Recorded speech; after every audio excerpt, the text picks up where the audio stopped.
आजा आन्या, जल्दी से मैं तुझे तैयार कर दूँ। तेरी अमीर वाली बुआ आने वाली होगी अभी। तेरी जो रिंकू बुआ है वो बहुत अमीर है, और एक तेरी गंदी सी एक और बुआ है वो बहुत गरीब है, वो गरीब वाली बुआ है। ठीक है, तो तू अमीर वाली बुआ से प्यार किया कर, गरीब वाली बुआ से प्यार नहीं किया जाता है, क्योंकि वो तो बहुत गरीब है, बहुत पुअर है ना बेटा। अच्छा मम्मी, तो रिंकू बुआ मेरे लिए चॉकलेट, बिस्किट और बहुत सारी आइसक्रीम, किंडर जॉय सब कुछ लेके आती है ना? हाँ बेटा, वो तुम्हारे लिए सब कुछ लेकर के आती है, इसीलिए तो मैं कह रही हूँ कि तेरी अमीर वाली बुआ भी आने वाली होगी, तो उससे बहुत अच्छे से बिहेव करना। ठीक है मम्मी। लगता है कि तेरी बुआ आ गई है। चलो जल्दी चल के डोर पे देखते हैं, चल के बुआ तेरी पक्का तेरी अमीर वाली बुआ ही आई होगी, क्योंकि उसी का मैं इंतजार कर रही हूँ। हाँ मम्मी, चलो चलो जल्दी चलो। हाँ बेटा चलो। अरे दीदी आप?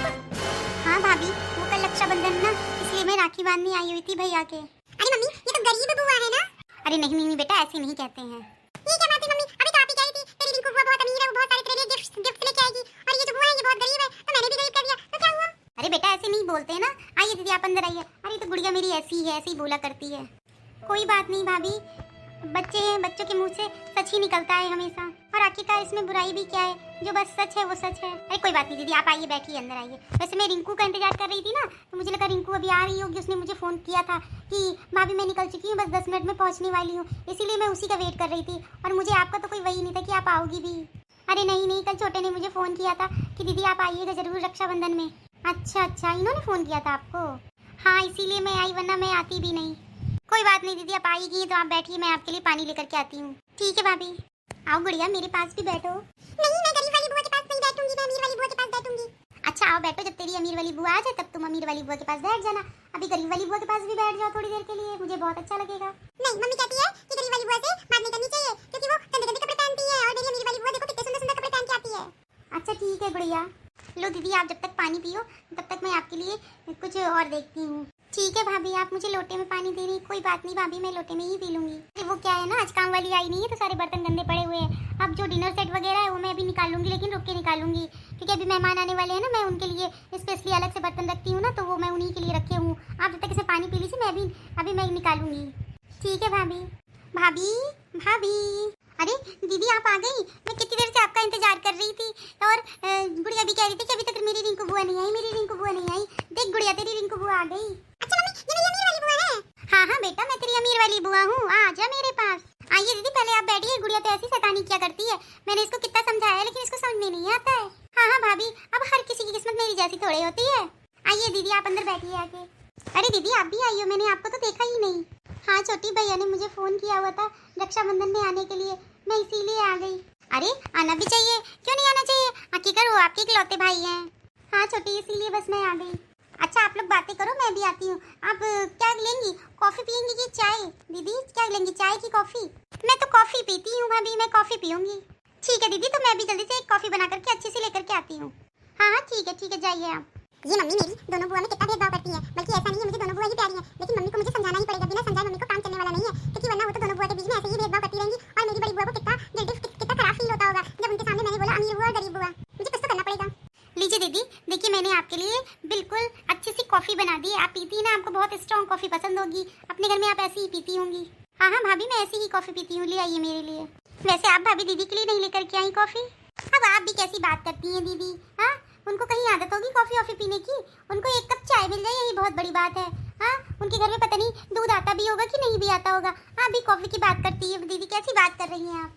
हाँ ये बात तो आप सही कह रही हैं भाभी, पता नहीं दीदी को 2 टाइम का खाना भी नसीब होता होगा कि नहीं होता होगा, पता नहीं क्या है, एक झोपड़पट्टी में पता नहीं कैसे पूरी जिंदगी बिता रही हैं दीदी।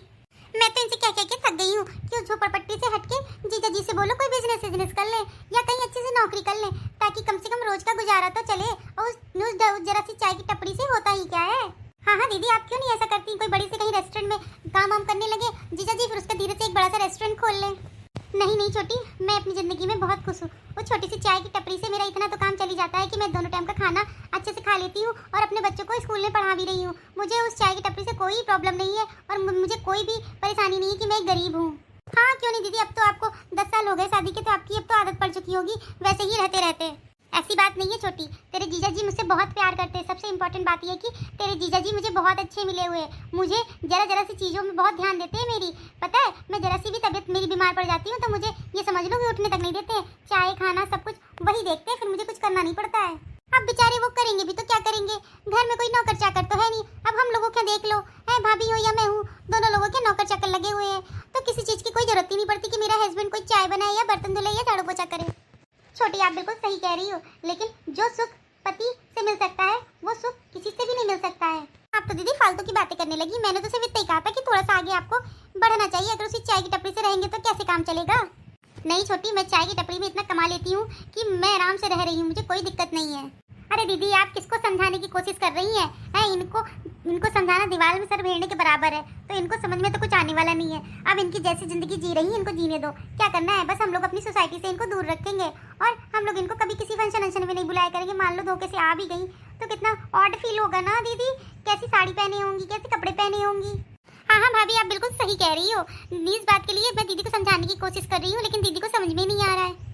ऐसा कुछ नहीं है छोटी, जैसा तुझे लग रहा है। मैं सिंपल सिटी से ही हमेशा से रही हूँ, इसलिए तुम लोगों को लगता है कि मैं गरीब हूँ, लेकिन मेरे पास भगवान की दया से उतना है कि मुझे किसी के सामने हाथ फैलाने की जरूरत नहीं, नहीं मुझे किसी को लोन लेने की जरूरत है। तुझे पता है मैं उसी चाय की टपरी से इतना अच्छा कमा लेती हूँ कि मुझे किसी रेस्टोरेंट की जरूरत ही नहीं है। अरे अब तो आप ऐसा कहेंगी, आखिरकार आप भी मेरे जैसी अच्छे से होती तो आपको भी भाभी कॉफी ला के ना देती। देख छोटी, तुझे कॉफी पीने की आदत है तो तू कॉफी पी रही है, मुझे कॉफी पीने की आदत बिल्कुल भी नहीं, और मैं कॉफी बिल्कुल भी नहीं पीती हूँ क्योंकि मुझे कॉफी की बजाय चाय पसंद है। अब दीदी आपको कॉफी पसंद भी कैसे होगी, आखिरकार चाय की अपेक्षा कॉफी में ज्यादा दूध लगता है। ऐसा कुछ नहीं छोटी, जो मेरी चाय भी बनती है ना, कभी आके तू एक बार पी के तो देख मेरी दुकान पे, ना उंगलियां चाटती रह जाए, तू बार बार आके पीना शुरू कर देगी वही चाय। ओह माय गॉड, मैं आपकी टपरी में, वो भी चाय, वो भी सड़क पे खड़े होके, इम्पॉसिबल है। मैं कभी ऐसा नहीं करूंगी कि मैं आपकी टपरी में आके चाय पीऊं। अगर मुझे पीना भी होगा तो मैं किसी 5 स्टार होटल में जाऊंगी, ना कि तुम्हारी एक छोटी सी टपरी में आऊंगी चाय पीने। जैसी तेरी मर्जी छोटी, मेरा तो सिर्फ समझाने का फर्ज था। एक बात तुम याद रखना, जिंदगी भर पैसा तो आता जाता रहता है, लेकिन यदि एक बार रिश्ते बिगड़ जाए तो दोबारा बनते नहीं है। आप किन रिश्तों की बात करती हैं दीदी? हाँ, आपके रिश्ते तो वैसे ही बिगड़े पड़े हुए हैं, रिश्तेदार आपको कोई बुलाते ही नहीं है। मैं भी आपको इतना ज्यादा पूछती नहीं हूँ, भाभी भी पूछती नहीं है। कौन से रिश्तेदारों की बात कर रही हैं आप तो वैसे भी सारे रिश्तेदारों से बाइकआउट हो चुकी हैं। क्या बुलाऊं इनको? हाँ, अपनी बेइज्जती कराने के लिए मैं बुलाऊं क्या? ये इनके भैया हैं जो रक्षाबंधन में बुला लिए हैं, वरना मैं तो कभी भी नहीं बुलाती हूँ इनको। चलो अच्छा दीदी, जल्दी से आप कॉफी पी लो, फिर मैं आपके लिए रसगुल्ले लेकर के आती हूँ। ठीक है भाभी। अभी मैं पापा को बुलाती हूँ और जल्दी से कहती हूँ कि आप जल्दी से घर पे आ जाइए, क्योंकि मेरी बुआ के साथ इतना भेदभाव अच्छा नहीं होता है। अरे दीदी और छोटी आप दोनों लोग आ गई हैं। अरे वाह, तू आ गया छोटे, चल जल्दी से राखी बंधवा ले, उसके बाद मैं निकलूँ यहाँ से। अरे नहीं नहीं दीदी, आप कितने दिनों के बाद आई हो और अभी आई हो और अभी जाने का नाम ले रही हो। छोटे, मैं तेरे जीजा और छोटी को छोड़ करके आई हूँ। तुझे तो पता है मेरी एक छोटी सी बच्ची है, मैं उसको लेकर के नहीं आई हूँ, इसलिए मुझे जल्दी निकलना पड़ेगा। अच्छा दीदी ठीक है फिर। भाई आपने तो मेरे हालचाल पूछे ही नहीं कि मैं कैसी हूँ। हाँ तो दिख ही रही है, वैसी है जैसी पिछले साल की निहायती घमंडी। ये कैसी बात कर रहे हैं आप भैया? आखिरकार मैं घमंडी कहाँ से हो गई? हाँ, मैं तेरे लिए इतनी सुंदर सी राखी लेकर के आई हूँ, चांदी की इतनी महंगी मिठाई लेकर के आई हूँ, हाँ, और बात कर रहे हो कि मैं घमंडी हूँ? हाँ छोटी, तू कल भी ऐसी थी और आज भी ऐसी है। कल भी तू दीदी को नीचे दिखाने की कोशिश करती थी और आज भी दीदी को तू नीचे ही दिखा रही है। मैंने क्या नीचे दिखाया किसी को? अब किसी की परिस्थिति ऐसी है तो जैसी है वैसे ही उसको ट्रीट करूंगी कि अपने सर पे बैठाल के रख लूंगी। अरे छोटी, तो दीदी के बारे में जानती कितना है, तो तुमसे मिलती भी नहीं है, वो कैसे हाल में है कैसे नहीं है, तूने कभी उनका पता किया? और आज तुम जो ताने दे रही हो ना, ये ताने अभी तेरे, मैं अगर बता दूं ना तेरी बोलती बंद हो जाएगी। नहीं नहीं छोटे, तुझे बोलने की कोई जरूरत नहीं है, जल्दी से यार राखी बंधवा ले, फिर मैं निकलूं यहाँ से। ऐसा क्या कर दिया है जादू इस भिखारन ने जो कि तू इतना पच ले रहा है? सबसे पहली बात तो तू भिखारन कहना बंद कर दे दीदी को, वरना मुझसे बुरा कोई नहीं होगा। आज रक्षाबंधन है ना, तो चुपचाप राखी बांधो और जाओ यहाँ से मेरे घर से। हाँ हाँ, मुझे भी कोई रुकने का शौक नहीं है, ऑलरेडी मेरे घर इतना खूबसूरत और अच्छा सा बना हुआ है।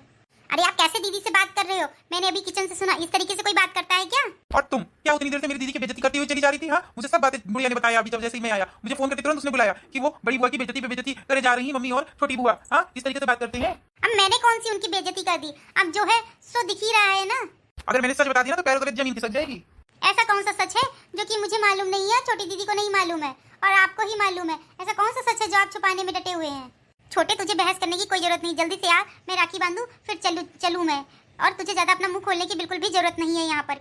नहीं दीदी, आप गलत कह रही हो, आज बताना बहुत जरूरी हो गया है। इस तरीके से मैं आपकी बेइज्जती बिल्कुल भी सहन नहीं कर सकता हूँ, और इस तरीके का व्यवहार बिल्कुल भी नहीं, जिस तरीके से छोटी और इसने किया हुआ है, इस तरीके का व्यवहार बिल्कुल भी नहीं अच्छा। आज मुझे सारी बातें बता लेने दे प्लीज दीदी। नहीं छोटे, तुझे कोई जरूरत नहीं है मेरी यहाँ बातें करने के लिए। मैं जैसी हूँ अपनी जिंदगी में बहुत खुश हूँ, मुझे भगवान की कृपा से किसी बात की किसी चीज की कोई दुख नहीं है, कोई कष्ट नहीं है। तेरे जीजा बहुत अच्छे हैं। नहीं प्लीज दीदी, आज मुझे बताने दो। अरे दीदी, ऐसा क्या है जो कि मुझे नहीं पता है और केवल भाई को ही पता हुआ है? आखिरकार ऐसी कौन सी बात है जो तुम जैसे भिखारिन की बातें इतने छुपाने में डटे हुए हैं? मुझे ही बताओ भैया, मुझे सुनना है, बताइए। हाँ बताइए, ऐसी कौन सी बात है जो आप इतना उछल रहे हैं बड़ी दीदी को लेकर के? नहीं छोटे, तुझे मेरी कसम है, प्लीज तुम मत बताना। सॉरी दीदी, आज मुझे आप माफ कर दीजिए। आज मुझे बताना बहुत जरूरी हो गया है, वरना मैं ऐसे इतने दिन से छुपा करके बैठा हुआ था, अब मैं नहीं छुपा पाऊंगा, मुझे बताना ही पड़ेगा। हाँ जल्दी बताओ, मैं भी सुनने के लिए बहुत बेताब हूँ। तो सुनो, जो तुम्हारे हस्बैंड की नौकरी लगी हुई है वो आज दीदी की बदौलत लगी हुई है, और जो तुम्हारा फ्लैट है ना, जो उसमें रहती हो, वो जो किराए पे था, वो तुम्हारे नाम हुआ है। कैसे हुआ तुम जानती हो? कैसे क्या हुआ है? मेरा पति कमाता है, इसकी वजह से हुआ है। जी नहीं, तुम्हारे जो किस्त थी वो पेंडिंग पड़ी हुई थी, और तुम्हारा जो पति है वो रो रहा था बैठे हुए। एक दिन से दीदी से मिला, तब दीदी ने उसकी मदद की हुई थी। दीदी का पैसा इतना है कि हमारे जैसे घर ना 50 खरीद सकती हैं। और तुम महारानी सुनो, ये तो जिस मकान में तुम रह रही हो ना, ये जो सोफा बेड सब फर्नीचर सब कुछ रेनोवेट करवाया था ना, जो उसका सारा खर्चा बड़ी दीदी ने ही उठाया था। लेकिन ऐसा कैसे हो सकता है? जब दीदी इतना कर सकती है तो एक पुरानी सी झोपड़ी में क्यों रहती है? तो सुनो, उनको वहाँ सुकून मिलता है, चैन मिलता है, हाँ अच्छी जिंदगी है उनकी वहाँ पे। इसलिए हम लोगों की तरीके नहीं रहे, तो महलों में रह रहे हैं, लेकिन हमारे और सबके दिल मिलते नहीं है, भेदभाव इतना है, इसलिए दीदी वहाँ रहती है, उनको वहाँ अच्छा लगता है। वो शुरू से ही सिंपल सिटी में रहना पसंद करती है। दीदी मुझे माफ कर दो, मुझे नहीं पता था कि आपकी मदद की वजह से ही सब कुछ मैं अच्छी फैसिलिटीज अच्छी जिंदगी जी रही हूँ। दीदी प्लीज मुझे माफ कर दो।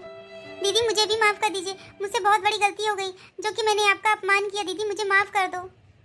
देखो माफ करने वाली कोई बात नहीं है, आप लोगों को तो मैंने कभी अब वो ही नहीं किया ना, मैंने तो हमेशा ही आपको अपने दिल से समझाया, दोनों ही लोगों को। लेकिन एक बात याद रखिएगा, आप लोग पैसों के घमंड में इतना मत चूर हो जाइएगा कि जो रिश्ते हैं वो बिगड़ जाएं। इस बात का जरूर ध्यान रखिएगा। हाँ दीदी, मैं इस बात का पूरा ध्यान रखूंगी। अब आज के बाद ऐसा भेदभाव मैं किसी के साथ भी नहीं करूंगी, किसी के साथ नहीं करूंगी, या घर का नौकर हो या घर का कोई सदस्य हो। सॉरी दीदी, मुझसे बहुत बड़ी गलती हो गई। कोई बात नहीं है, अब तुम लोग हो तो मेरे भाई बहन जैसे ही ना, जैसे मेरे लिए छोटी है वैसे मेरे लिए आप हो भाभी। हाँ अब हो तो छोटी ही ना, मेरी भाभी हो तुम प्यारी सी। हाँ कैसे आपकी नंद नाराज हो सकती? कोई बात नहीं, मैंने आपको माफ कर दिया। देखो ऑडियंस, जीवन में पैसा आता जाता रहता है, इस बात का आप ध्यान रखिएगा, लेकिन अमीरी गरीबी देख करके किसी से आप भेदभाव करें, ये बहुत गलत बात है। इस वीडियो से यही शिक्षा मिलती है कि कभी भी इंसान को अपने पैसों के घमंड में इतना नहीं चूर हो जाना चाहिए कि वो रिश्तों की मर्यादा भूल जाए। और मेरा वीडियो अच्छा लगा हो तो जल्दी से चैनल को सब्सक्राइब कर दीजिएगा, लाइक कर दीजिएगा और शेयर भी कर दीजिएगा। नीचे हाइक का क्लिक करना, लाइक में हाइक का एक नंबर आता है, उसको भी जल्दी से क्लिक करिएगा ताकि ज़्यादा से ज़्यादा लोगों तक यह एडवाइस पहुंच सके और जिनके मन में मन मुटाव है वो ठीक हो सके।